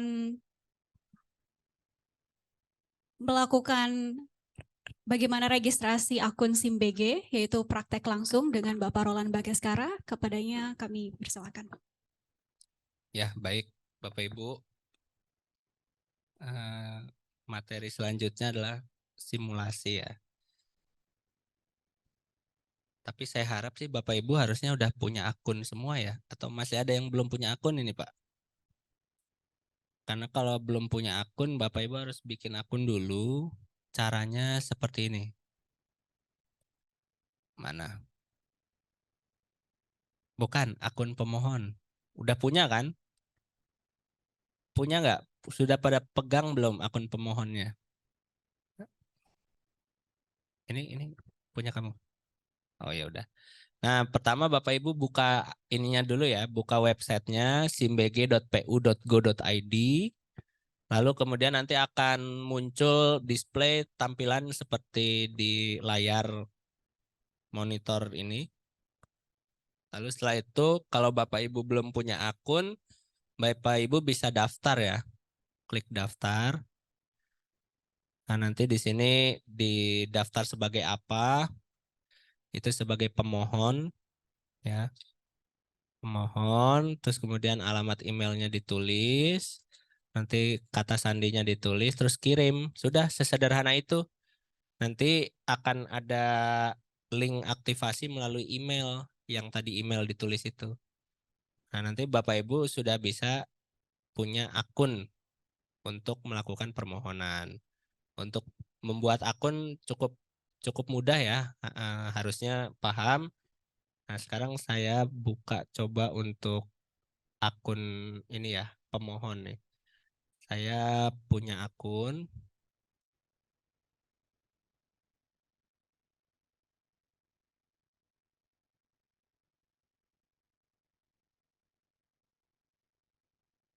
Nih, misalnya saya buka akun pemohon ini ya.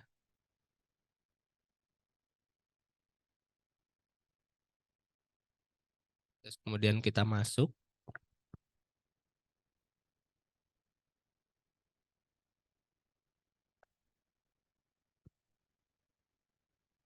Nah, nanti tampilannya akan seperti ini ya, Bapak Ibu ya.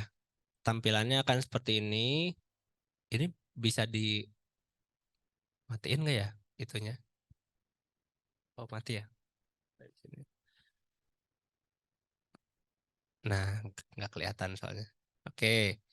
Nah, dari sini ini nanti kosong nih Bapak Ibu, belum ada pengajuan ya. Ini karena akun ini udah pernah dipakai nih. Jadi sudah ada beberapa pengajuan. Kalau Bapak Ibu benar-benar baru, nanti belum ada pengajuan di akunnya. Nah, gimana cara mengajukan permohonan? Bapak Ibu bisa klik menu tambah nih ya, tambah. Nah, kemudian ini mau apa? Mau PBG, mau SLF, mau SBKBG. Nah, tapi SBKBG ini belum efektif ya. Jadi yang bisa dipakai baru PBG dan SLF. Misal mau apa? Mau PBG misal ya tinggal klik PBG, jenis permohonannya diklik. Ini bangunan apa nih? Baru, benar-benar baru, perubahan, kolektif. Kalau kolektif itu untuk perumahan ya.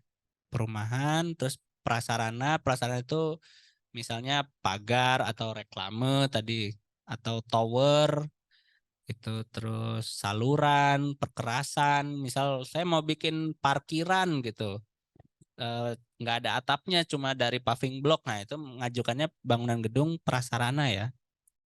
Nah, terus bangunan gedung cagar budaya itu buat bangunan-bangunan yang ditetapkan sebagai eh, heritage ya. Terus kemudian SPBU ini tuh untuk Pertashop.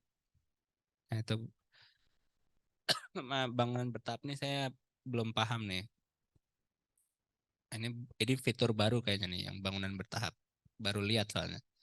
Sebelumnya nggak ada. Kayak gitu ya. Nanti nanti Bapak tinggal pilih mau apa, mau bangunan baru misalnya mau bangun baru nih. Fungsinya apa? Bangun gudang Pak. Gudang 3 lantai misal. Berarti fungsinya usaha. Fungsi usaha, ini bangunan gudangnya bakal dijual enggak? Misal enggak ya tulis enggak, kalau iya ya tulis iya. Terus jenis bangunannya ini apa? Tadi gudang kan ya? Kalau gudang berarti bangunan gedung tempat penyimpanan tuh di bawah ada tuh. Nah itu. Nah, turun nama bangunannya apa nih? Misal gudang apa? Misal hmm, gudang bahan jadi misal gitu ya atau apa gitu. Nah, ini harus jelas nih, gudang bahan jadi. Nah, nanti luas bangunannya berapa? Misal let's say tiap tiap lantai itu 1.000 meter, berarti kan kalau 3 lantai 3.000 meter gitu ya. 3.000 meter. Nah, terus itu nama bangunannya tulis uji coba aja. Jadi biar nanti bisa dihapus. Di belakangnya aja. Dihapus. Dihapus dalam kurung. Uji coba Surya Cipta gitu tulis. Surya Cipta. Nah, ini ya. Terus tinggi bangunan berapa? Misal kalau tinggi bangunannya satu lantainya 4 meter, berarti kali 3 12 ya kan? Tambah itu misal 2 meter jadi ya 15 lah, misal 15 meter. Ada basementnya apa enggak? Enggak ada, nol. Tulis nol luas basementnya. Nol. Jumlah lantai basement nol lapis. Dokumen disediakan oleh penyedia jasa konstruksi. Oke, simpan. Nah, kalau udah simpan, kita isi data pemiliknya, misal statusnya apa, badan usaha, terus nomor NIB-nya, misal 1, 2, 3, 4, sampai 9, coba. Nah, nama badan usahanya, misal PT Maju Mundur, gitu ya, kita tulis. Nah, ini alamat perusahaannya nih ya, alamat yang ada di NIB, Bapak Ibu ya. Nah, lanjut aja, nggak apa-apa udah, biarin. Nah, kelurahannya belum diisi tadi, udah ya. Nah, ini baru data alamat lokasi bangunan gedungnya. Pilih Provinsi Jawa Barat. Kota Karawang. Kecamatan. Ini mana masuknya? Misal Ciampel gitu ya. Ciampel. Kelurahan desanya apa ini? Kuta Mekar tulis. Nah, lokasinya nih misal Jalan Surya Madya berapa gitu ya. Nah, terus turun, ini data bangunan gedung yang tadi diisi, terus kemudian lanjut.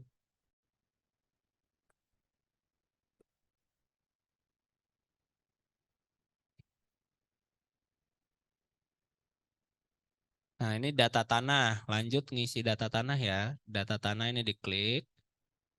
Nah, ini jangan sampai salah ya untuk penulisannya, maksudnya salah tuh typo, kayak typo tadi misalnya. Karena untuk data tanah itu setahu saya nggak bisa diubah di verifikasi ininya, verifikasi petugas. Jadi yang bisa diubah petugas tuh tadi alamat, luasan, jumlah lantai, nah itu bisa diubah. Tapi kalau data tanah ini nggak bisa diubah. Makanya kalau ada kesalahan data tanah lebih baik kita kembalikan, nanti diperbaiki sama pemohonnya. Gitu. Contohnya saya punya sertifikat gitu ya, sertifikat nomor tanahnya itu tulis SHGB 001 misal. Terus tanggal terbitnya tanggal 26 Mei misal tahun 2005 misal.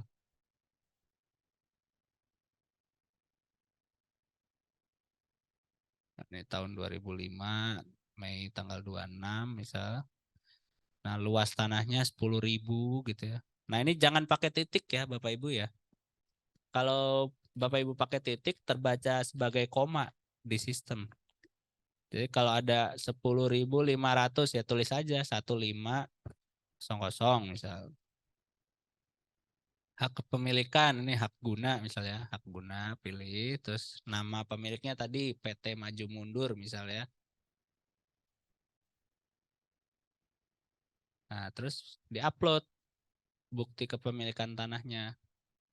Tuh misal ada file yang bisa diupload apa aja, nah, sembarang aja. Bikin kosong bisa nggak bikin kosong? Ini kita bikin file aja dulu kosong gitu ya. Kita coba pakai kosong, kertas kosong ya.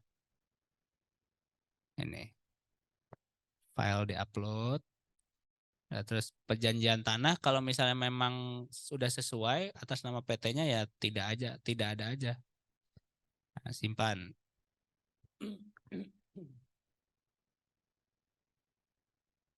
Nah, nanti data tanah sudah berhasil terupload. Terus kemudian ini diisi ya. Jadi gambar batas tanah tadi file-file di surat tanah kan ada tuh yang ininya ya, peta bidang tanahnya. Terus terkait penyelidikan tanah ini diisi hanya untuk bangunan-bangunan tidak sederhana aja. Terus kemudian lanjut. Ini yang tadi harus Bapak-bapak isi ya. KTP, akta NIB di-upload di informasi KTP itu. Terus KRK KKPR itu set plan, perjanjian kalau nggak ada kosongin aja Pak. Jadi SIM BG ini bukan yang wajib ada bintangnya gitu Pak. Enggak. Jadi kalau Bapak-bapak ada yang tidak perlu di-upload, kosongin ya kosongin aja. Gitu. Kecuali yang ada bintang-bintang itu ya. Itu yang wajib gitu ya. Nah, ini lanjut. Bawa lagi, ini juga sama nih nanti gambar-gambar diupload di sini. Lanjut.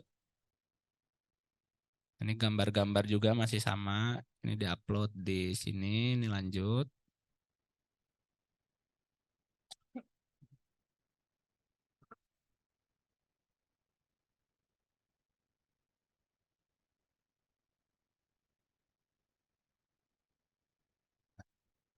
Nah, udah ya. Terakhir, Bapak tinggal klik semua. Jadi Bapak nggak perlu lagi bikin surat pernyataan gitu, terus tanda tangan manajernya nggak perlu. Bapak tinggal klik-klik aja nih, checklist. Nah, checklist, semuanya di checklist, simpan.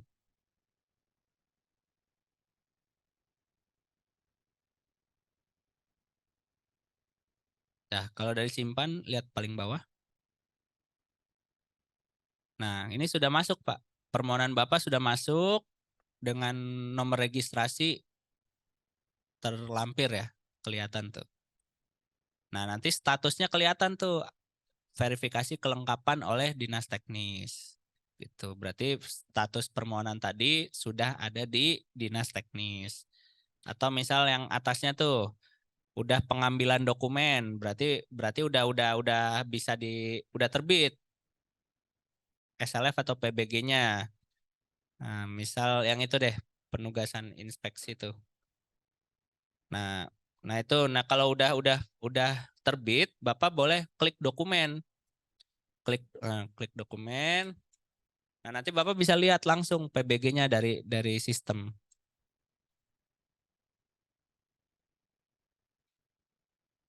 Enggak ke share screen ya. Jadi ketika udah terbit akan muncul SK-nya. Iya, ini bukan bagian dari share screen ya. Close. Ini ya, Bapak Ibu tinggal lihat di sini. Nah, nanti tinggal lihat di situ, SK-nya udah bisa di-download. Kalau tutup. Kalau yang tadi misal, yang paling bawah. Kalau yang paling bawah, kalau dokumennya belum diverifikasi ya dokumennya belum muncul. SK-nya tidak akan muncul. Gitu. Terus kalau ternyata tadi kayak Pak Rizky, berkasnya dikembalikan sama petugas gitu. Nah, itu Bapak Ibu bisa edit nanti di aksi ini ya, aksi verifikasi data. Nah, itu tinggal di aksi, nanti berkas bisa kelihatan ya, bisa kelihatan mana yang jadi catatan, nanti tinggal diubah gitu. Secara umum itu aja sih kalau untuk simulasi SIMBG ya. Cukup mudah untuk dipahami. Kasih. Baik Bapak dan Ibu, saat ini sudah ada beberapa pertanyaan dari peserta online yang sudah masuk dan untuk pertanyaannya akan saya bacakan ulang. Untuk pertanyaan yang pertama yaitu dari Ibu Mareta dari PT ESR. Jika saat ini PBG sudah diajukan, tinggal menunggu surat RKL, RPL, namun seiring berjalannya konstruksi ada perubahan yang harus dilakukan di lapangan. Sehingga ada perubahan dengan PBG yang sudah diajukan. Nah, apakah gambar PBG harus diperbarui saat itu juga atau dapat dilakukan setelah sidang dengan PBG? Atau setelah konstruksi mendekati akhir untuk memastikan tidak ada perubahan-perubahan. Lalu nantinya bagaimana impact terhadap dokumen RKL, RPL yang sudah terbit? Pertanyaannya. Boleh sambil baca nggak di situ apa namanya siapa? Ibu Mareta ya. Dari PT ESR. Saat ini PBG sudah diajukan. Sudah tuh maksudnya sedang kali ya. Kalau sudah itu terbit tuh baru sudah. Kalau masih tahap pengajuan itu berarti sedang ya. Saat ini PBG sedang diajukan. Hanya tinggal menunggu surat RKL RPL. Oke. Nah, sampai sini dulu. Jadi ini juga gimana ya? Saya minta bantu juga kepada teman-teman pengelola kawasan nih ya. Jadi jangan sampai dengan berpindahnya kewenangan ya yang tadinya diurus di dinas seperti UKL UPL kan tadinya diurus di dinas ya. Terus sekarang ke kawasan gitu, justru malah yang tadinya harapannya untuk memangkas birokrasi, mempercepat layanan itu malah jadi jadi isu baru karena mungkin pengurusannya lama dan lain sebagainya. Nah, kalau bisa ini juga saya minta bantu juga ke teman-teman pengelola kawasan untuk ya kita sama-sama untuk semangat pelayanan gitu ya. Jadi ketika semangatnya pelayanan maka prosesnya juga bisa jadi lebih cepat gitu ya. Nah, jadi jangan sampai nih ada kayak pemohon dia dia mau mengurus izin tapi terkendala karena tadi mungkin RKL RPL belum terbit gitu ya.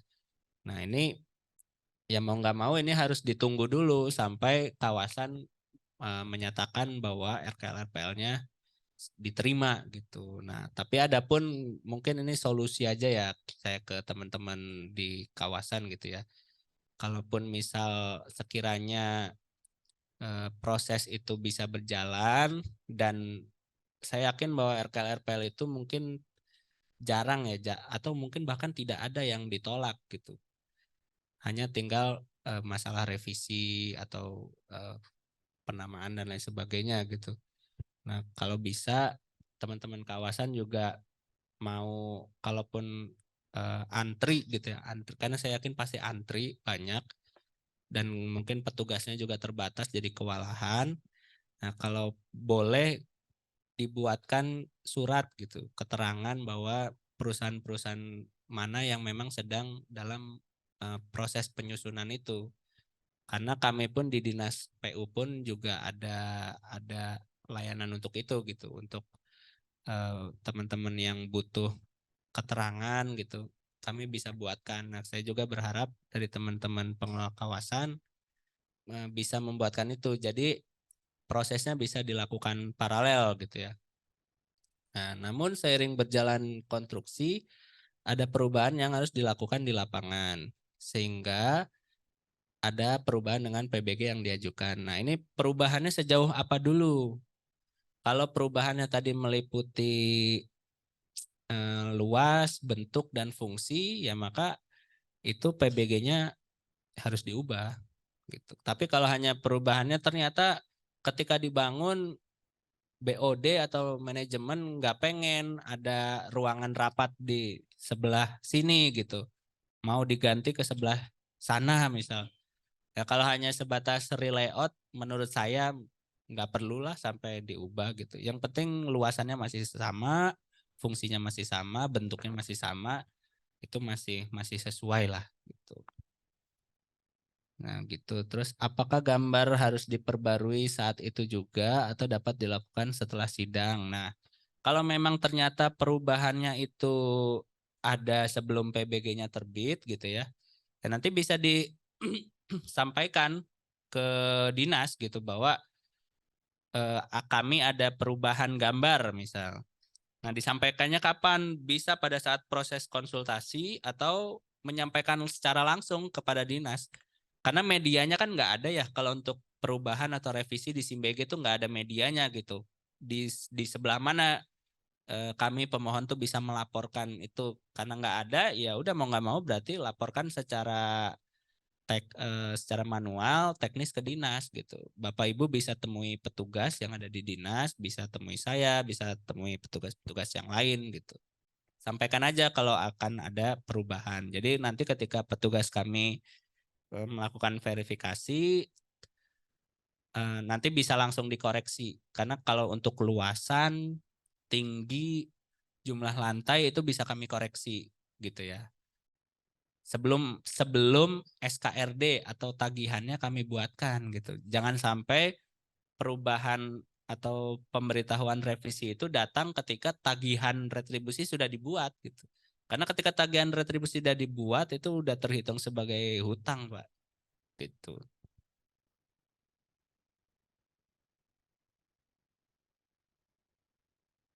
Lalu bagaimana impact terhadap dokumen RKL-RPL gitu. Nah, impact terhadap dokumen RKL-RPL secara detail mungkin nanti bisa ditanyakan ke pengelola kawasan ya. Tapi bagi saya, selagi perubahannya tidak signifikan gitu ya, artinya mungkin tadinya ada pengolahan IPAL dengan luas 1000 meter misal. Terus kemudian pelaksanaannya jadi 1000 sekian meter gitu. Ini bagi saya pribadi ya, tapi nanti mungkin teman-teman pengelola kawasan yang bisa jelaskan. Tapi bagi saya pribadi, selama dampaknya tidak signifikan, ya menurut saya sih ya nggak terlalu berpengaruh terhadap impact dokumennya gitu. Selagi yang dilaporkan masih sesuai gitu. Itu ya. Mudah-mudahan cukup membantu Bu siapa tadi? Mareta. Bu Mareta ya.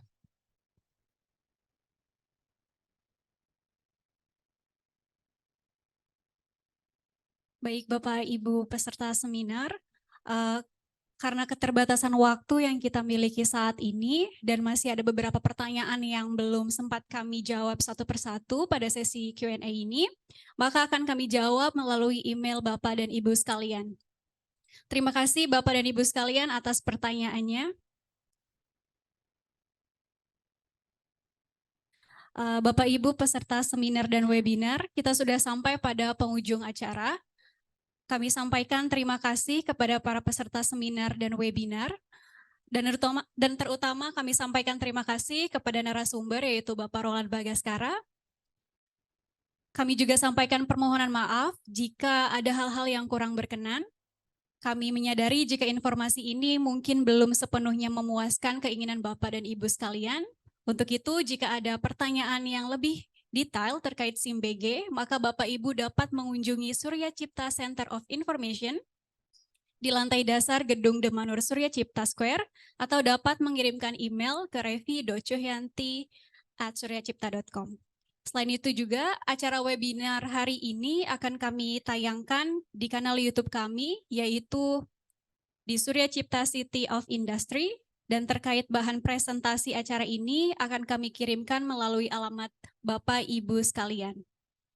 Sekali lagi kami sampaikan terima kasih dan selamat beraktivitas kembali. Semoga apa yang kami suguhkan hari ini dapat bermanfaat. Akhir kata kami pamit dan sampai jumpa lagi di kesempatan baik berikutnya. Assalamualaikum warahmatullahi wabarakatuh.